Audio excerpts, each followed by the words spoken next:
Welcome back to another episode of What's the Move? This is episode number 6. My name is Aleco, and today, for the first time, instead of taking a look at one of my ladder matches, what we're going to be doing is analyzing a professional match.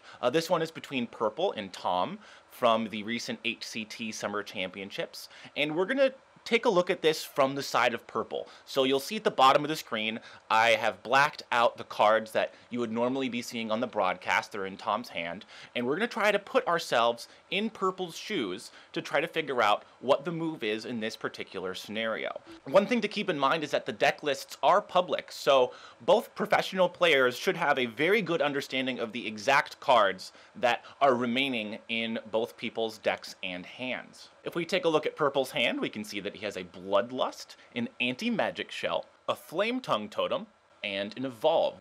It's probably fair to assume that Purple has been keeping perfect track of the cards that have already been played this game. So with that in mind, the cards remaining in Purple's deck are 2 Thing from Below, 1 Firefly, and a Cairn Bloodhoof. And Purple will know that the cards remaining in Tom's deck and hand are an Ice Block, an Acolyte of Pain, a Counterspell, a Fireball, a Blizzard, a Medivh's Valet, and an Ice Barrier, as well as 2 unknown mage spells which were created off an earlier Kabbalist's Tome. This is a pretty tricky move today, so please feel free to go back and look at the cards that remain in both players' decks, or maybe even pause during the rope if you feel like you need some extra time to think it over. So, what's the move? Moves quickly.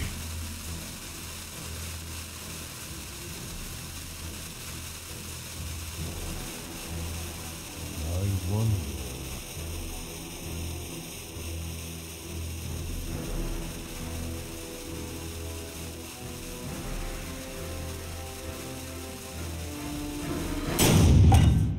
So Purple leads things off with what I think is a pretty obvious way to start the turn. Drops the Flame Tongue Totem so that he can trade Savannah Highmane into the Alexstrasza. This will of course give him 2 more bodies, which can be evolved or anti-magic shelled, but most importantly, it removes the biggest threat from the board. What he does from here, however, is where things get particularly interesting.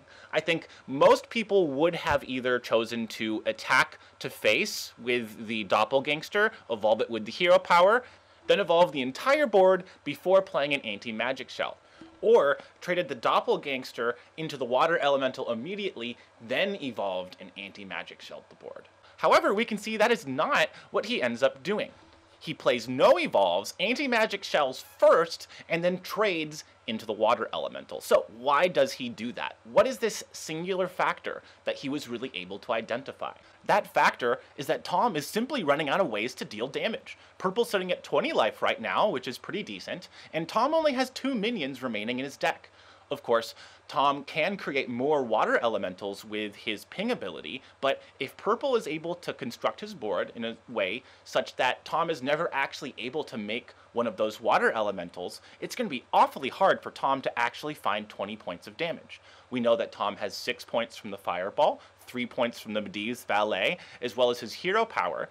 So long as those final 2 mage spells from Kabbalist's Tome don't add up to a Pyroblast's worth of damage, it's just going to be a bit too difficult for Tom to actually find a way to add up his damage to 20 before Purple is going to be able to apply enough pressure to kill Tom. So Purple doesn't really care that he misses this hero power evolve or the card evolve itself to make his entire board bigger before playing the anti-magic shell, because if you view this game as it approaches fatigue, that 3 damage that he's leaving on the board for the water elemental to hit him in the face is the same as 3 turns of pings, or the first 2 turns of fatigue damage. When you think about it in those terms, it's vastly more important to not take a hit from the water elemental than it is to make a bigger board right now. So, what does Purple have to do to win this game from this spot? What's the plan that he just established? It's A, don't let Tom make any more water elementals, and B, take no damage for the rest of the game. And that's exactly what we're going to see him doing. He trades pretty suboptimally into the Medivh's Valet to avoid taking unnecessary damage, and he even passes up the opportunity to make Tom start his fatigue turns one turn earlier by using his Jade Claws to swing into the Acolyte of Pain, because of course that would deal 1 damage. Now, I think you can very easily make the case that given the exact cards that Purple knows are remaining in his deck and Tom's deck, he could have maybe done some things a little bit more optimally at different points in time. But that's really inconsequential because Purple was so perfectly able to identify this gap, this massive difference in the remaining damage output in his deck and in Tom's deck, and use that to his advantage to secure a victory. Purple is one of the best players in the world in fatigue scenarios, and it's really worth mentioning that fatigue scenarios are incredibly different than normal scenarios. Once the game transitions into this area where you know exactly the cards that will be drawn in the next 2, 3, 4 turns,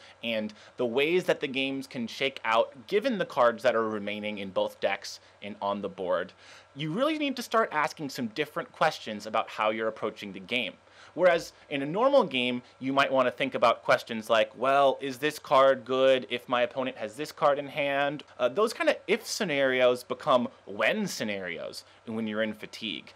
It's not if I draw this card, it's when I draw this card. So given that, what we can try to do in fatigue scenarios is add up all of the factors together to be able to pinpoint different areas of strength and weakness. If you're a computer, of course what you could do is line up all of your removal spells against their remaining minions and vice versa, and the amount of damage that you could have left over in different scenarios to try to find the optimal way to victory, but of course we're not a computer and we're operating on limited time. So what kind of tools do we have for tackling complicated fatigue scenarios and making them a little bit easier to understand? This is where lineup theory, a concept that I discuss at length in part 3 of my Legend in the Making series, linked below, wink wink nudge nudge, becomes a very important tool. Simply put, lineup theory is a tool that we have for lining up one group of cards against another group of cards to see who comes out ahead. Some cards just line up particularly well against other cards. For example, Hex does a perfect job at lining up against Tyrion Fordring. So from the perspective of lineup theory, it might make sense to never use your Hex on any card that is not a Tyrion Fordring, because it is so much more powerful when applied to a Tyrion than applied to another card in your opponent's deck. So we can use lineup theory to determine the best targets for our removal spells, so long as we know what to expect from our opponent's deck. But we can also use lineup theory once we approach fatigue scenarios to determine optimal late-game strategies. Once we're confident that the game will reach a point where both players will have drawn every single card in their deck, there's really only 4 things you need to worry about: threats, answers, damage, and the fatigue race. If you have more answers than your opponent has threats, or you have more threats than your opponent has answers, then the way that you lose the game is by getting beat in the damage race or the fatigue race. From the opposite perspective, if you're facing down an opponent who has more answers than you have threats, or more threats than you have answers, your best avenue for victory is likely, again, that damage or fatigue race. If your opponent is going to have more minions than you and everything is said and done, it's in your best interest to push every piece of damage that you can to their face so that the game ends as quickly as possible, because the longer the game goes on, the more damage that they'll be able to pile on through minion attacks. Of course, again, the same is true for the opposite. If your opponent has less stuff than you should be doing everything in your power to minimize the amount of damage that they can deal to you. So once we perform this analysis, we've lined up our threats and the answers and determined that so long as we keep our life total as high as possible, we should have a guaranteed victory. There's really only one thing that could potentially stand in our way of a win, and that is the Frostlich Jaina Icy Touch hero power. Fortunately for Purple, he has access to his own Death Knight hero power so that he can evolve any minions which may be left with 1 health at the end of his turn. However, there's an outside shot that evolving one of your own minions that has 1 health could create a new minion that has 1 health. This is why I believe Purple does not use his evolve during that crucial turn that we looked at before. He certainly had the option to just trade his doppelgangster into the water elemental and then evolve his board and then use anti-magic shell to leave himself with what should be an even more powerful board than what he had before. But by holding on to the evolve, this gives him 2 shots at avoiding evolving into a 1 health minion, which could potentially create a water elemental. So as you can see, these decisions, which seemed really complicated and a little bit confusing when viewing them from a normal game perspective, actually become quite simple from the perspective of lineup theory. There was really only two directives that Purple was following in this fatigue scenario. Don't take damage, and don't let Tom make any water elementals. All Purple had to do was perform this analysis once, and then approach each decision that he made from that point forward with those two factors in mind. And that'll just about wrap things up for episode number 6 of What's the Move. This was our first look at a professional match. Please let me know in the comments if you guys enjoyed this professional match analysis more than the ladder match analysis, or vice versa, because going forward, I'm happy to take this series, leaning in one direction more than the other.